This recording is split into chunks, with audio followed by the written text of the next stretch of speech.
Our next speaker is Gill Callister, Secretary for the Victorian Department of Human Services. Gill's had a long career in human services in both the public and community sectors. She commenced with DA in the early 1990s and held responsibilities across child protection, community services and mental health programs. During that time, she led major policy, legislative and service delivery reforms. She also spent some time as Deputy Secretary at Skills Victoria prior to her current appointment as Secretary DHS in 2009. Gill's passionate about social justice and improving public policy and service delivery. She's frequently speaking on these issues.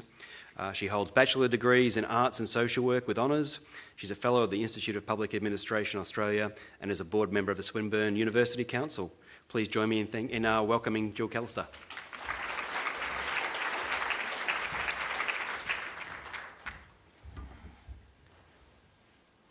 Thank you, Adam. Can I also start by acknowledging the traditional custodians of the land on which we meet, the people of the Kulin Nation, and pay my respects to elders past and present, and of course to the elders of any other Aboriginal communities who are with us today. It's a very hard act to follow the Minister because, as you can see, she has huge passion for this work, but she also has a great grasp of the portfolio and an amazing appetite for innovation and reform. So somehow we've got to make all of those things happen, and she conveys it all in such an integrated way. But I do want to talk a bit more about some of the challenges that we are facing in the child protection system, both immediate child protection, statutory and broader, and I'll probably move backwards and forwards between the two as we talk. And that, I think this change and challenge is coming at a number of levels. At the service system level, there are some big changes. Minister referred to Services Connect and the concept of integrated service delivery, and she also referred to the work that's come from Peter Shergold's report that she released last week, where we are looking to forge a roadmap of reform with the community sector, and a new Community Sector Reform Council has been established. And by necessity, as the Minister also referred to it, it involves engagement across government, what we sometimes refer to as, and increasingly refer to as, whole of government effort, working across universal services, adult-focused services, child-focused services, services that exist across the continuum from universal and early intervention through to tertiary. And I think this can be challenging. We often use the phrase child protection is everyone's business, but not everyone was aware that it was their business, and sometimes they're a bit surprised they're included in the everyone, and sometimes they don't entirely agree with what their role is. And people who talk about whole of government just all getting in a room and sharing a vision, perhaps haven't attempted just how difficult that can be, and I'm sure there are many of you in the room who experience that either at the operational level or at the policy level on a day-to-day basis. And I particularly want to focus on some of the changes that I think we need child protection services to make. And some, as the Minister said, I will talk particularly towards the end about our workforce reforms. We do need to continue to adapt the practice of child protection and child-focused services in the face of significant changes that we are facing in how we address child abuse and neglect. Now, of course, on the one hand, some things never seem to change. Has there ever been a time in child protection when we weren't talking about demand and how to keep pace, or demand and the pressure that it puts on quality practice, or demand and the impact on maintaining a stable and experienced workforce? And I'm sure we could probably list some other time-honoured topics. After all, this conference is about old problems but new solutions. But I think we can all agree that we are starting to make some real shifts, and there are some real shifts underway affecting how we come to think about the way that we help vulnerable children and families today. And I just want to highlight a number of these to reflect on where we've come from and where I think we're headed. Our understanding of the developing brain and the developing child, and the relevance of that in a child protection context. Our appreciation of the changing role that government plays in protecting vulnerable children.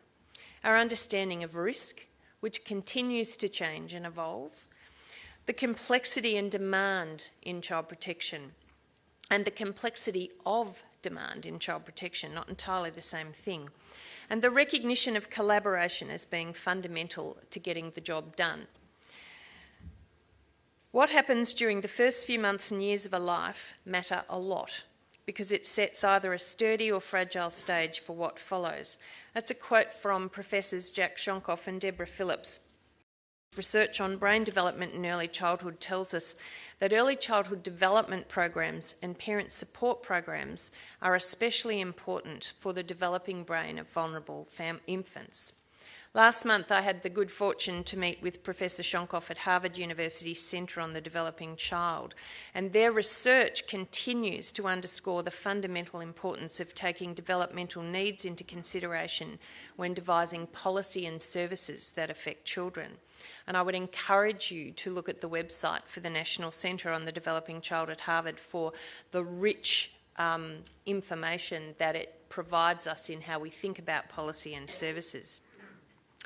In Victoria, we've adopted something of this approach through the principle of children's best interests in the Children, Youth and Families legislation. And there are I can highlight just a few considerations that inform what the legislation's getting at. It states that the best interests of the child must always be paramount, and requires consideration of a number of evidence-based factors such as the effects of cumulative patterns of harm on a child's safety and development.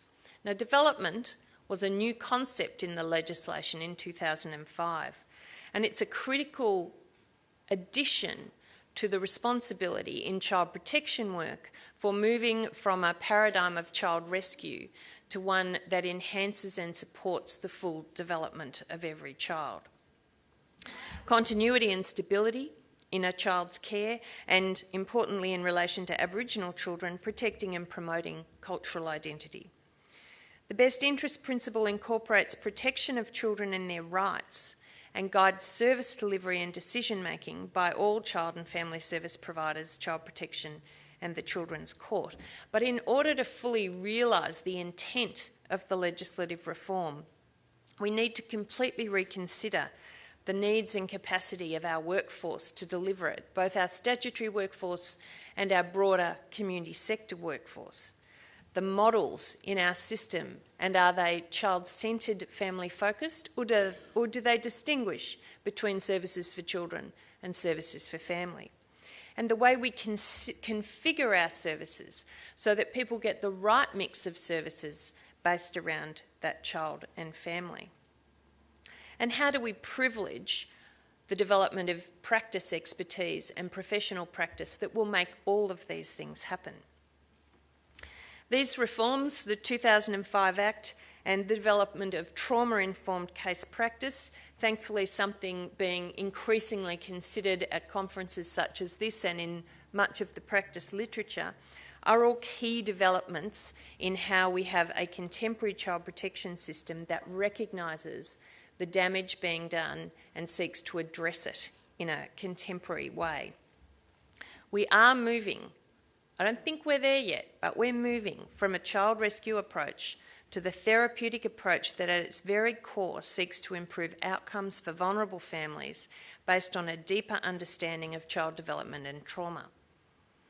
We also see child protection as one facet of government's broader role in supporting children and their families. These tertiary or crisis response services are a critical last resort for families where child abuse and neglect is evident. But we need to work closely with other parts of government and community to ensure that effective primary and secondary services are in place. The Minister described how the Victoria's Vulnerable Children Strategy is attempting to drive a joined-up response to improve how government departments, sector organisations and the community can work together to support families at risk. Government clearly retains significant statutory powers to intervene in response to child abuse and neglect, but has also come to engage with families across a range of therapeutic approaches. Government also has a very particular role in the exercise of the child protection statutory function, and this relates to the rights and obligations at play in this space. Some of the challenges for child protection services relate to the interaction of rights, for example, the need for the state's role in protecting children's rights to be balanced against the parents' rights not to have unnecessary intervention in family life.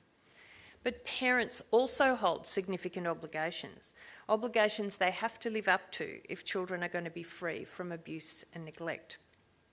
So when child protection services engage with families, this is not merely a service encounter. There is an obligation encounter going on.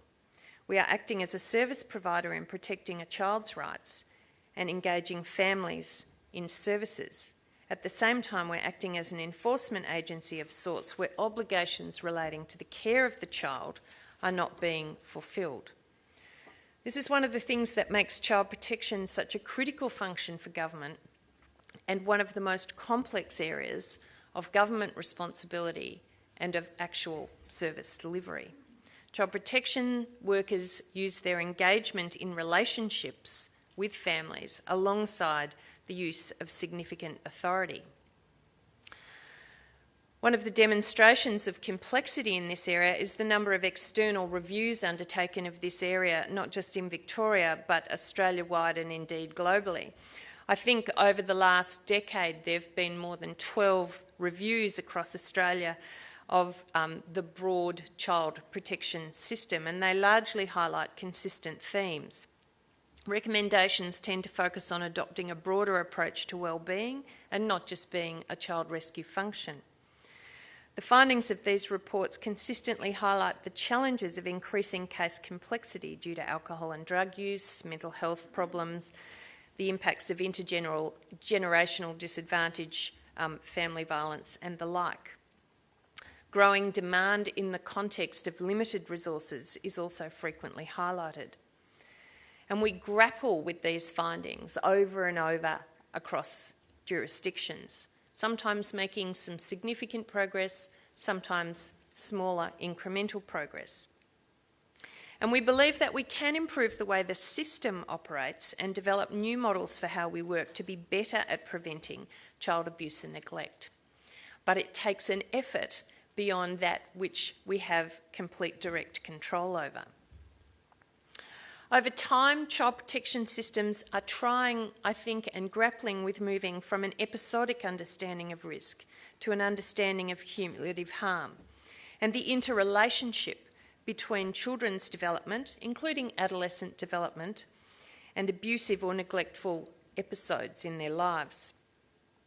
We can distinguish in practice between what Eileen Munro coined as avoidable and unavoidable errors, and we understand that low probability events happen and we cannot guarantee every child's safety. We understand that children can be harmed even when the child protection workers have done a thorough and good job. However, we need to develop a more advanced understanding of how to reduce the likelihood or extent of harm. We need to develop a finer understanding of risk, and this provides a basis for developing finer tools to manage risk. Understanding our data and analysing the risks we face is critical. Our current data tells us that child protection demand is rising and changing. There's been a 78% increase in children reported since 2005. It appears to be being driven by a number of factors, including trends in family violence, with significant increases in family violence being reported to police. Excuse me. The growing sex offender register is another...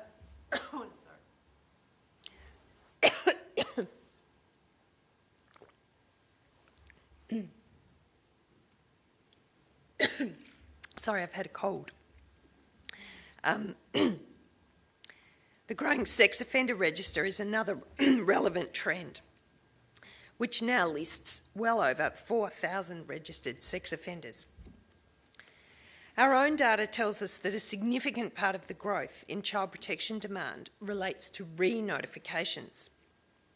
Investigations and substantiations are more likely to relate to children and families already known to child protection services rather than new reports. The average child protection client has been reported more than twice. And if we just look at children who are the subject of multiple reports, the average is more than 4 reports per child. We can no longer just talk about growing demand as if it was some uniform trend. Our current challenge is to develop a more sophisticated understanding of the causes of multiple and recurrent reporting that will enable us to consider differentiated responses. The rate of re-reporting suggests that our current interventions are not changing the trajectory for many clients.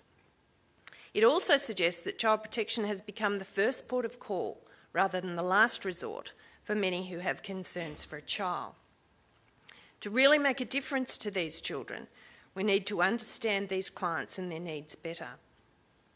Critically, we need to look for broader responses, not just removal or continuation of service responses that repeatedly have not worked or reduced risk. And we need to collaborate with other government departments, sector organisations, thought leaders and the wider community. Sorry.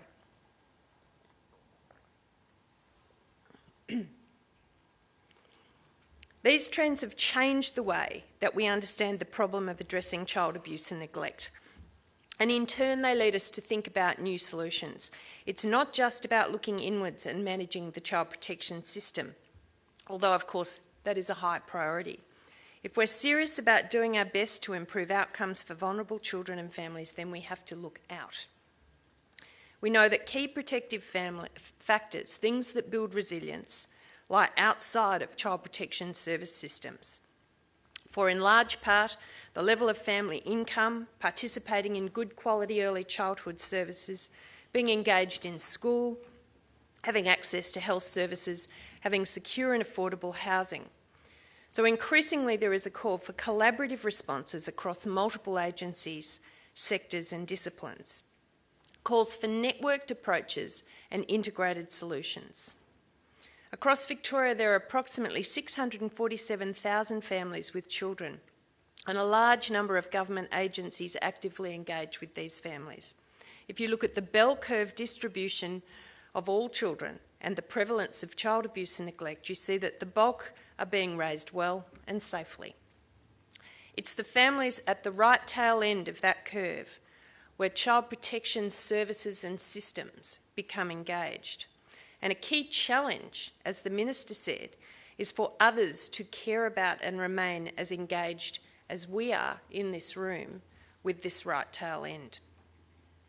For our partners in education and health, it's about running universal services available to everyone across the distribution, but ensuring that vulnerable children receive the care that they need, receive their fair share of access. So it's about creating the span of services and intervention in order to have a real impact on long-term outcomes for children and their families. Our workforce is our most important resource in doing this work well. In many other industries, technology is transforming the production and service delivery. Look at the changes in manufacturing or printing industries. Think about the impact new pharmaceuticals have had on mental health treatment. These are areas where investment in technology is what gives companies a competitive edge or transforms clinical service or clinical practice. It's not as much the case in human services, although I wouldn't say for a minute we don't need to continually invest in new technologies or interventions that will tackle particular needs of particular clients more effectively. For us, our workforce is our greatest asset, performing that complex interaction between the use of authority and the engagement in a relational experience with clients that will help change their lives. And supporting and developing our staff is fundamental to the quality and professionalism of the service that we provide. A child protection service that balances the service transaction with good use of authority, that responds to a child's development as well as risks, that conducts sophisticated child sex abuse investigations where the facts are rarely readily apparent, and that can differentiate chronic and relapsing impacts on children from isolated crises. That service must be staffed by professional, well-trained people who are constantly learning and who are valued for the complexity and high social value of what they provide to the community. We cannot expect that the constant turnover of new graduate cannon fodder can provide this. Now, that's no offence to any new graduates who've embarked on the career in the room. But you should be embarking on a career in child protection that gradually builds your experience and prepares you with the right tools to manage highly complex situations. In November last year, the Minister launched the new Victorian Child Protection Operating Model, which was one of the most significant reforms to the Victorian child protection system in more than 3 decades. We understood there was a need for change but wanted to engage with the people who were doing and had done the work. So we sought frank and honest feedback and received responses from more than 500 current and former child protection practitioners. This feedback indicated the need to provide better support and supervision to newer and less experienced frontline practitioners and to create opportunities for practitioners to remain involved in casework. At the time, 1 in 4 child protection practitioners was leaving the workforce every year. We had the bulk of direct work with children and young people being undertaken by our least experienced staff. We recognised the need to move from a compliance-driven managerial model. We could not continue with a career path that led promising practitioners to take on management roles and stop directly engaging with clients. Witness other professions where you can reach the peak of your career while practising. Medical specialists, Queen's Counsel lawyers, for instance. Indeed, ongoing active practice is a requirement. In child protection, the opposite has largely been true. The most experienced staff often have the least regular contact with clients, and most professional opportunities move people into management or supervisory roles. In addition, only 60% of the workforce were case carrying, and on top of that, it was the least experienced 60%. We aimed to completely change this picture. The new model is centred around the direct involvement of skilled and experienced practitioners in working with children and families. That's what the evidence tells us will lead to improved outcomes. The new operating model facilitates practitioners in this role through a new career pathway. It's about developing people into expert practitioners and creating incentives and pathways for progression in practice excellence. Senior positions do take on a mentoring role, but definitely retain a strong and active practice profile. The operating model created a number of new roles: principal practitioner, area manager, practice leader, senior child protection practitioner. We consolidated a number of the management functions into a streamlined set of roles and increased the number of practice positions for people to gradually move through. We've placed at least 2 principal practitioners in each of our divisions to supplement our new Office of Professional Practice, held centrally. We've created other new specialist practitioner roles. These include senior practitioners who work alongside team leaders supervising new staff and carrying a small caseload, senior practitioners who carry a full caseload, and practice leaders who carry a small caseload, as well as providing mentoring support. We believe it's important for our most experienced staff to continue learning and developing their skills, continue direct contact with children and families, and ensure that those with the most experience work with the most complicated families, as well as providing expert guidance to newer staff. Consequently, we now have a much greater proportion of the workforce carrying cases. Establishing a range of new roles that specialise in practice has meant the introduction of new career pathways for those staff who wish to rise within the organisation using their clinical skills and orientation, while consolidating management roles and making delegations and decision-making hopefully clearer. We're also providing more learning and development opportunities with staff. We partner with La Trobe University to deliver a graduate certificate in child and family practice to focus on the broader skills of our future workforce.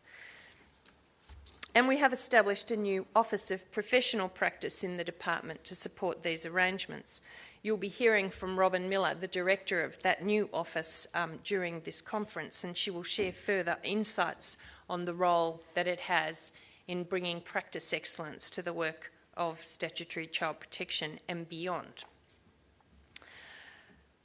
In summary, the new Victorian child protection operating model takes what we know from the literature about child protection practice and systems, what our staff told us, what our research on staff who left told us, and what our own research about the necessary capabilities for child protection tell us, and combines this with the industrial and professional arrangements of the workforce. And what's changed so far? Not quite a year down the track, in what I see as a journey to move from one type of model to another. It's early days in implementation, but frontline staff are reporting improved levels of supervision and support. We're hearing the new model is helping to build collaboration within the child protection program by moving away from rigid hierarchical silos and building stronger teams. We've worked hard to streamline some processes and, as far as we can, reduce some of the red tape for practitioners. Large numbers of cumbersome practice standards, more than 500 I think, had previously hindered adaptive practice. We stripped out around 300 standards and replaced these with a simpler set of guidelines, attempting to strike a balance between setting evidence-based practice directions and recognising the role of professional judgment and practice experience. They're promising initial signs, and we look forward to seeing further improvements as this model evolves, and evolves under the guidance and the shaping of our workforce itself. The Minister highlighted much of the reform going on, and we are undertaking some very big transformations across the human services system in Victoria, but I also am immensely proud of the work the staff in the department are doing. They've engaged willingly in adapting to new ways of working based on the extraordinary commitment to working with some of the most vulnerable members of our community. And I also want to acknowledge the huge contribution made by our partners across various parts of the community sector and academia. The collaboration with you as we transform service systems is critical to ensuring we can continue to achieve real change. The community often only engages with this work through the lens of tragic events, and similarly, most vulnerable children and their families remain hidden from view. And I think this can take a real toll on morale, and it can skew perceptions of the public value of this work. But there are so many positive stories to be told about the life-changing work of practitioners working across the community and across the various sectors engaged in this work. And I do encourage all of you to contribute to a wider public conversation about the difference that we can all make. Thank you.